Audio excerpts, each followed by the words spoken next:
You're listening to Big World Network.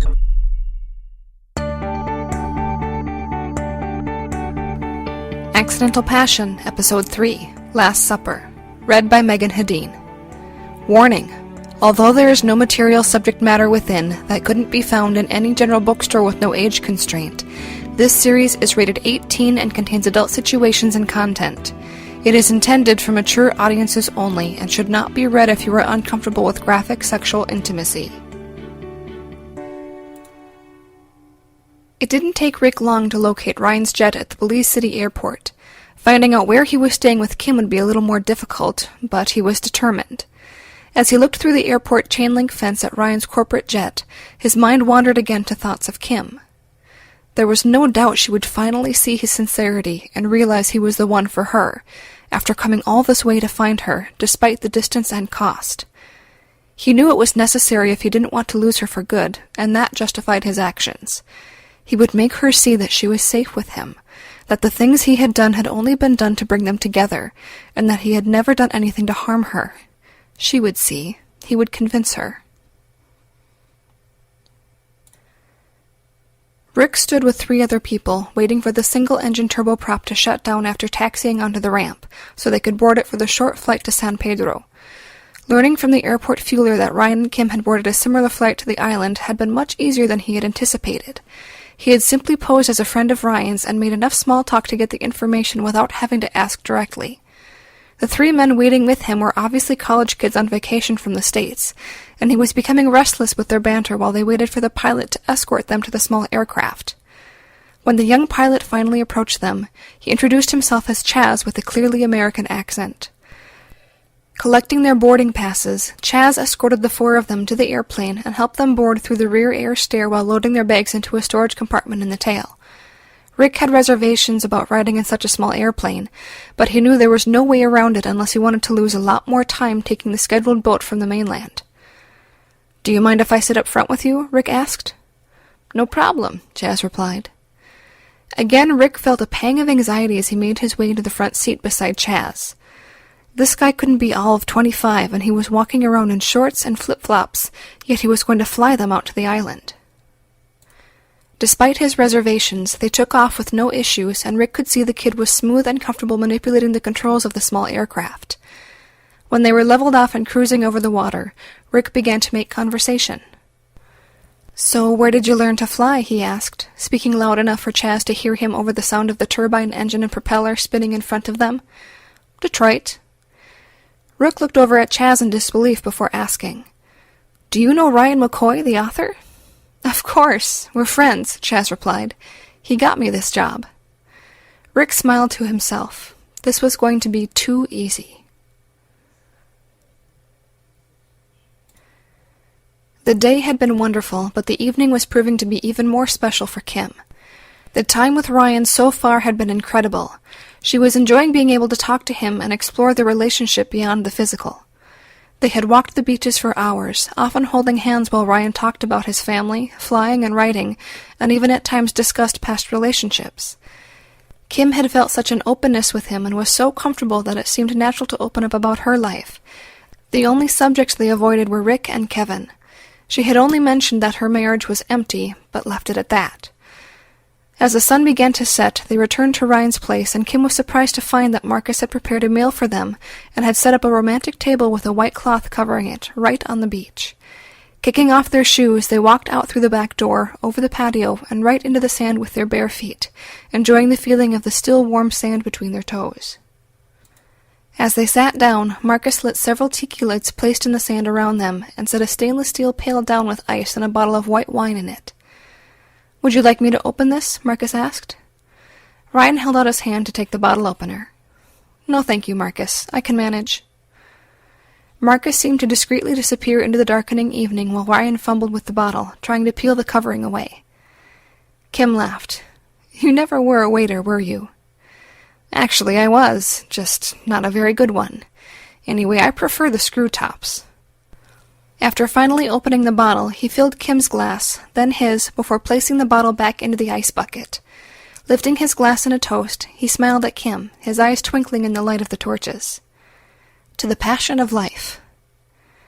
Kim raised her glass and touched it to his, causing a slight ting over the gentle sound of lapping waves onto the beach several feet away. To passion.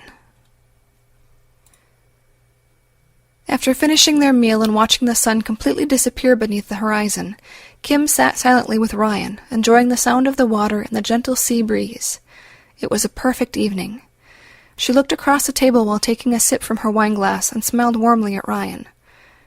God, he is handsome.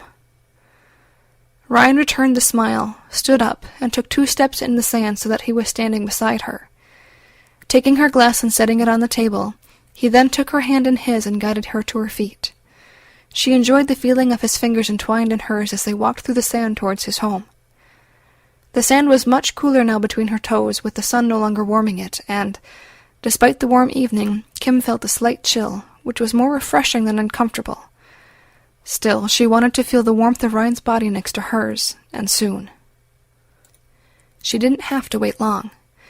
Walking directly into Ryan's dark bedroom through the sliding glass doors opening to the ocean view, they were brushed by the long white sheer curtains flowing gently in the night breeze. Once inside the room, Kim looked back out into the night, her breath catching with the view. The moon was reflecting off the water with the stars clearly visible in the night sky. She was in awe at how much more of the sky she could see compared to being home in Detroit, where the light of the city overpowered them. Ryan hesitated, still holding her hand. He allowed her to stop and look out through the swaying sheer fabric and the open sliding glass doors. He turned then, releasing her hand, and stood directly behind her, pulling her tightly to his body. His arms wrapped around hers, holding her hands clasped by his and by her lower belly. "It's beautiful," Kim whispered. She could feel his hardness with his body pressed tightly against her. They stood silently for several moments, completely content after the wonderful meal, the incredible view, and the closeness of their bodies. Since Ryan was a good bit taller than her, Kim's head rested against his chest, and she could feel it gently rising and falling with his every breath. There was something so comforting feeling his life so close to her. Finally, reluctantly, Ryan broke the spell and released her from his arms while maintaining contact with her left hand, guiding her to the edge of the bed which faced out towards the flowing curtains and the incredible view. Ryan set the pace, making it clear that they would go slower tonight than their hurried passion in the parking lot back in Detroit. Kim wanted to feel him inside of her, filling her just as badly as she had before.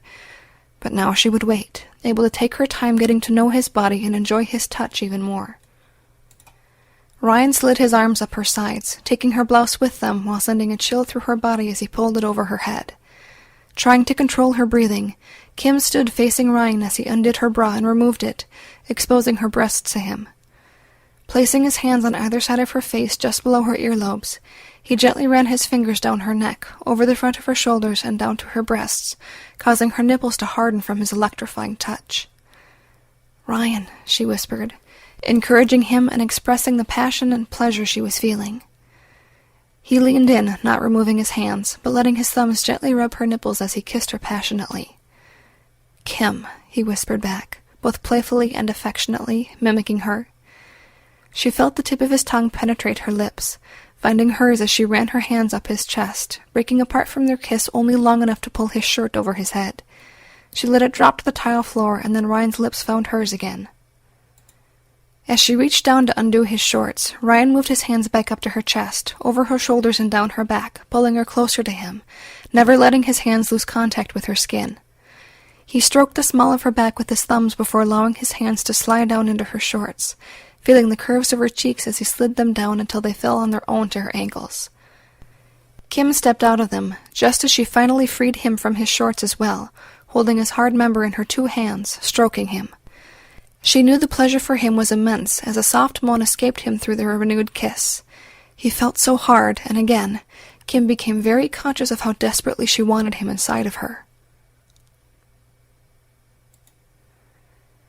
Woods was just unlocking his hotel room door with his keycard when his phone started vibrating.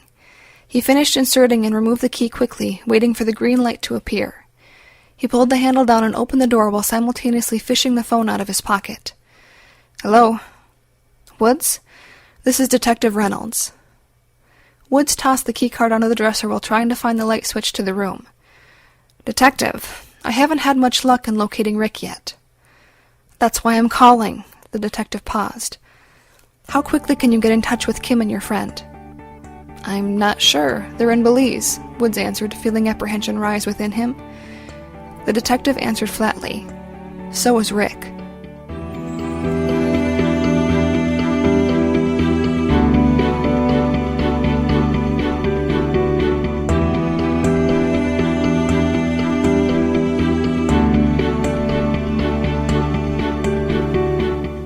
This has been a presentation of Big World Network.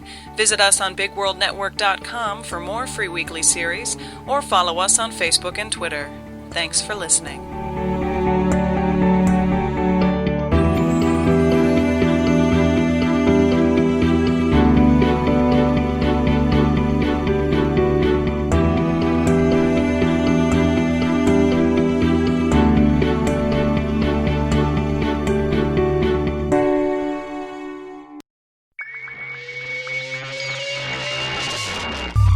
You're listening to Big World Network.